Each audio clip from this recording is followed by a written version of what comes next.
Hey, welcome to this episode of So Much Genergy. It's me, Jenny McKinney, and I am here today to share something new and exciting with you. This is a question for you. Are you an energy vampire? Do you know an energy vampire? And also, if you watch What We Do in the Shadows, this episode is about Colin Robinson, okay? And if you haven't seen it, you should go check it out and then think, oh my gosh, yes, I know him. I have those people in my life, or I am that person. Okay. So, to give you some context,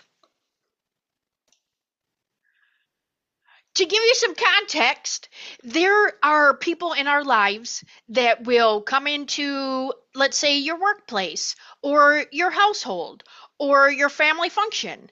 And when they come in, they suck the life right out of the room. Or they come over, and by the time they walk off from you, you feel completely drained and don't even know what just happened. You might have passed out and nothing even happened to you or the things that you were drinking, right?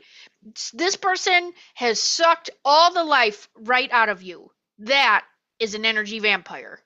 Today, we're going to talk about a funny take on energy vampires and also open your awareness for new things to think about. Like, is this you? Is this something that you are doing? Is this something that you participate in? Or maybe you don't even know that you're doing it.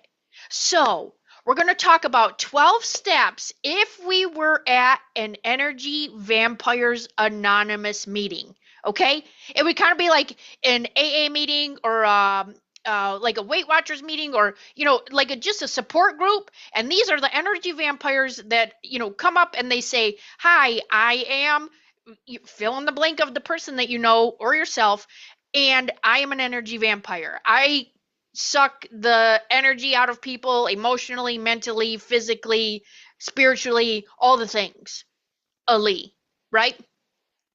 So these are going to be 12 steps in that Energy Vampires Anonymous. It's a recovery program for people who overshare, overstep, and overstay their welcome. So, step 1. We admitted we had a habit of draining the life out of people emotionally, mentally, occasionally during brunch, right? So, these are the people, or you yourself are the ones that are coming in and doing all of those things that I just mentioned. Step 2. You came to believe that maybe, just maybe, not every conversation needs to be about you or us. Okay? So, let's think about that. Let's think about the conversations that you are having every day. Is it all about you? Are you a me monster? If you ever listen to Brian Regan, he's a clean comic and he talks about me monsters. You know how like you're talking to that person and they're trying to one up you and be a me monster, and it's like me, right? Are you a me monster? Not every conversation needs to be about you. And when you take it and make it about you, you're actually taking away from that person who is sharing with you. Okay? Just create a safe space. Just stop. Stop talking, stop thinking, stop putting yourself out there. Stop. Okay? Number 3, step 3. You made a decision to stop inserting yourself into somebody else's problems like an unpaid therapist. Think about this. If somebody's coming to you and you are a people pleaser, you're going to want to fix it.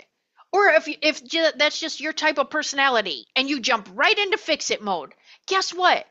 People don't share things to have you fix it. They're just sharing information just to be sharing the information.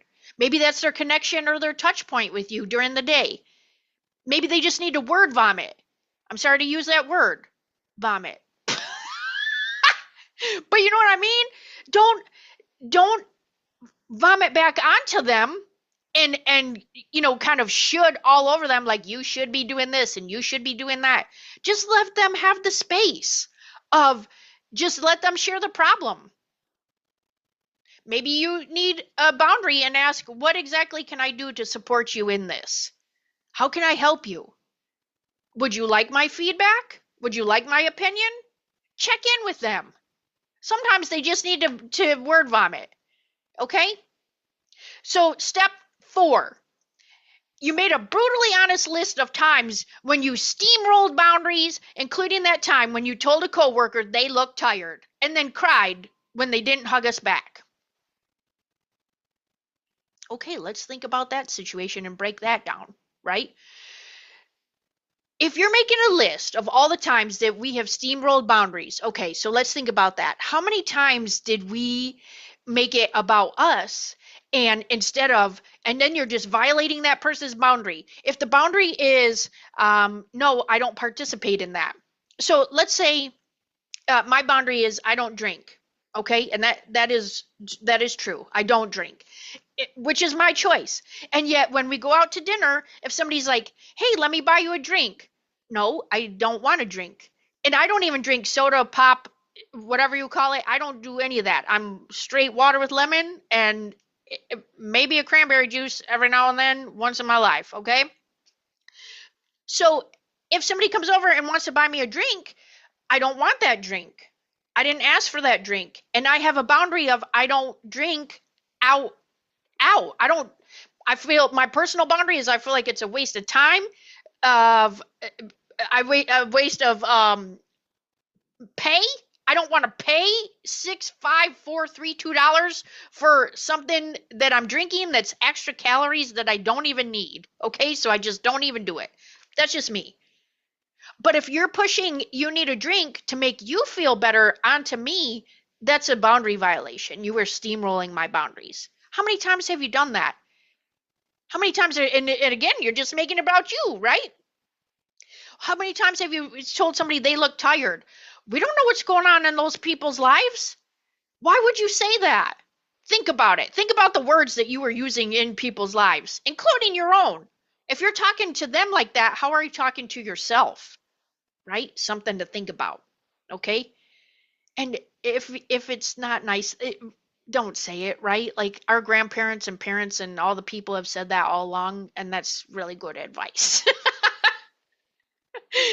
Okay, step number 5. We admitted to ourselves, our chat group, and the one friend who hasn't ghosted us yet that we might be emotionally high maintenance. Are you emotionally high maintenance? Do you always need to feel validated? Do you always need to feel like have people pump your tire? Do you cut yourself down so other people do that? That sucks the life out of other people. Pump your own tire. Figure out how to make yourself happy. You don't have to go out there. You don't, if you're emotionally high maintenance, or to take a little like energy check in on your group, see which one you are. Are you the emotionally high maintenance person?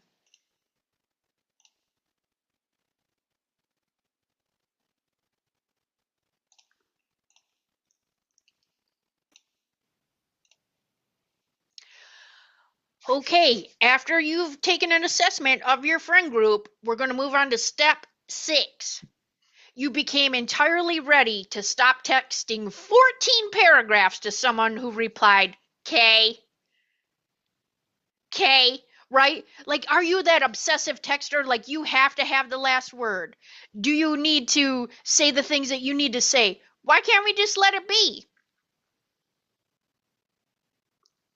Should you just let it go? Are you trying to suck all the energy out of that person that you are texting? Are you trying to pick a fight to make you feel better? A lot of good questions, right? Step number 7. You ask the universe and maybe a therapist to help us chill the hell out, okay?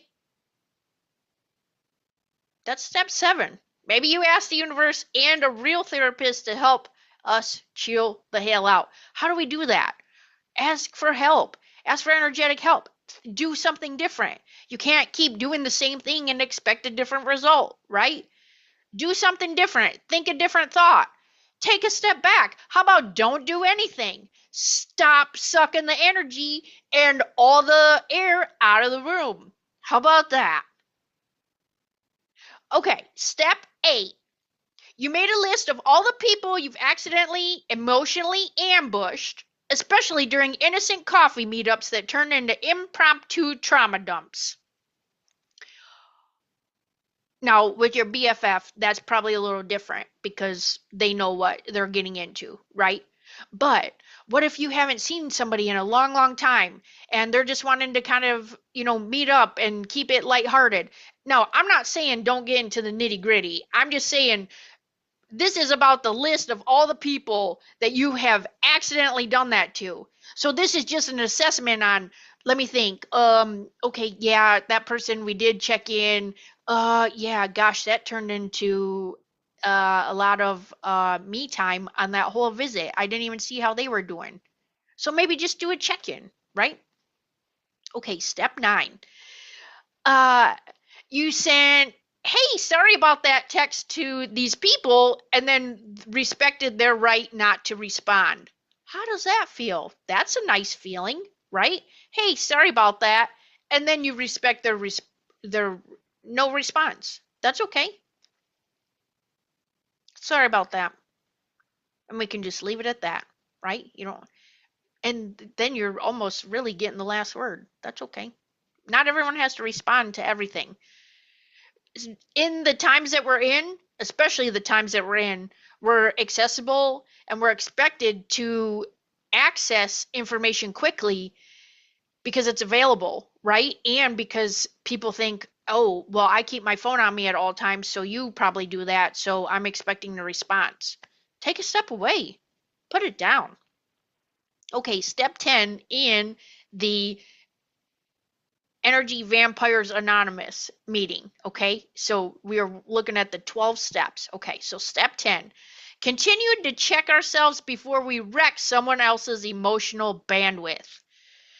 If you know that Betty at work is on her last nerve energy, and you come over and you're sharing all the things that you're mad at lunch, somebody cut you off, this and this and this, and Betty is on the verge of breaking, are you doing an energy check-in? Like, you may have just pushed Betty over the edge. Maybe she's in the bathroom crying because that last little energy just pushed Betty over the edge. And all you're doing is you're sharing your upset, right? And then you're sucking the last little nerve energy right out of Betty. Step 11. You've tried meditation or journaling or literally anything other than calling our ex for closure. Okay? So do something new. You try meditation. Take 5 minutes. Walk out in the grass. Take your shoes off. Watch for dog poop. I mean, that happens. It happened. Right? Try journaling. Write down your thoughts. A lot of times it might help if you just journal and then burn it. That's okay too if you're worried about somebody seeing it. And P.S., who cares? Who cares if they read it? Okay? And then step 12, the last step, you've had a glow up now in the emotional intelligence department, right? And now you're going to try to support others without making it all about you and us, right? And yes, we ask before venting. So if you come into there and say, hey, can I share something with you? Can I share something upsetting with you? Can I share some family drama I have? And then give that other person the opportunity to say, you know what? I don't have that bandwidth right now. Here's a perfect example. I shared some information in a group, just on an energy report, things that are happening in June. Okay, that should be helpful. And then my friend who has a lot going on in her life, my very close friend, has a lot going on. She's like, hey, I don't have the capacity to watch this right now, but I will eventually. Perfect. Because you know what? The information will still apply and it doesn't matter. I'm not trying to push this on you. I'm just saying this is a resource. That's great. And how amazing for her to have a boundary that she can put that information out there. I don't have the capacity. I don't have any room for that in here. We need to start speaking up and shutting these energy vampires down and saying, hey, that's enough. Thanks. I don't watch what you're selling. Which is you're selling a whole lot of BS right now, and I don't want to participate in that, even if it's for your fundraiser. Right? Of that exchange of that energy exchange of them taking from you. So there's always got to be that balance. You're going to want to create that balance in your life. Okay. So these are the 12 steps. If we were at an Energy Vampires Anonymous meeting to help change things, make you see things differently, think about something else, right? And the energy. If you feel like you are in an energy overwhelm, you've been dumped on energy, you have energetic depletion, if you feel like you just need like an energetic overhaul, I'm here to share that I do offer energy services. I call them healing sessions, but you're healed in your own personalized way. So yes, I can say that they are a healing session, but also once you cleanse your energy, then you can start fresh and then have new ways of thinking, new thoughts. You can cut cords with other things like past lives or, all the things that are bogging you down. Because if you're trying to make new decisions in the energy that you're in, it's very hard to change the way that you're thinking. So cleanse your energy, clean it out. Do some easy things. You can smudge. You can, if you drum or clap, that actually clears the energy because there's a vibration to your clap.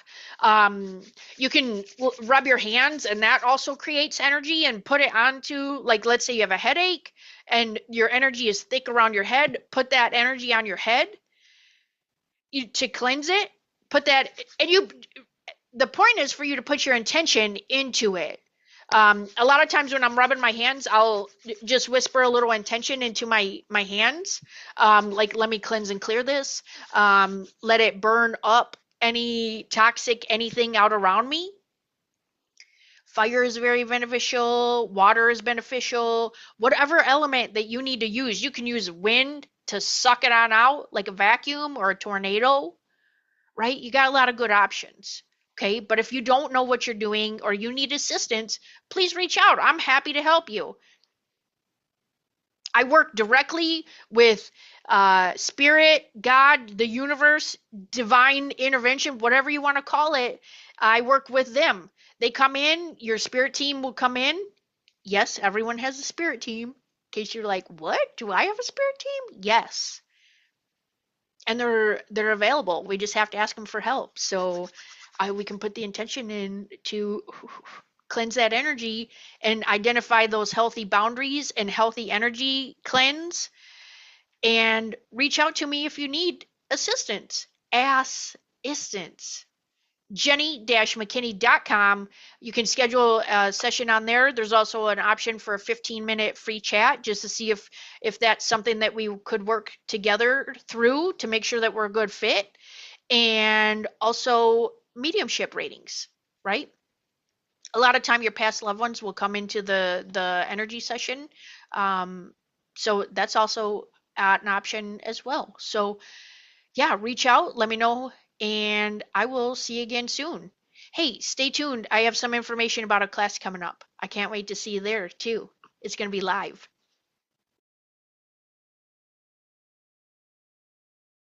Hey, toots! Are you looking to explore your connection with spirit? Whether you're just starting out or have been doing this for years, this is your chance to grow your mediumship in a relaxed, supportive setting. Step into a weekend of discovery with Kaz Dukes, my personal mentor and internationally respected UK medium, who known for her grounded approach, warm teaching style, and powerful insights. With students across the globe, Kaz brings real experience, humor, and heart to every session. June 28th and 29th. Mark your calendar. You'll be part of a friendly, mixed-level group where all questions are welcome, all experiences are valued, and there's zero pressure to be anything but yourself. And no, you don't have to wear crystals or talk to ghosts before breakfast. Just bring your curiosity, your openness, and willingness to learn. Whether you're building confidence, refining your practice, simply want to meet like-minded people, or just want to be a fly on the wall to see the process, Kaz creates a space that's practical, encouraging, and fun. And for those fast action takers, there's a little something extra. So, book your spot early and receive a free remote healing energy session from Jenny McKinney. That's me! To help cleanse your energy and clear things out either before or after this event. It's a perfect way to reset and align. Spaces are limited, so book early and come along for a weekend of discovery, support, and growth without the fluff. That's Kaz Dukes, June 28th and 29th, an experiential learning event that's grounded, uplifting, and full of meaningful moments. I can't wait to see you there.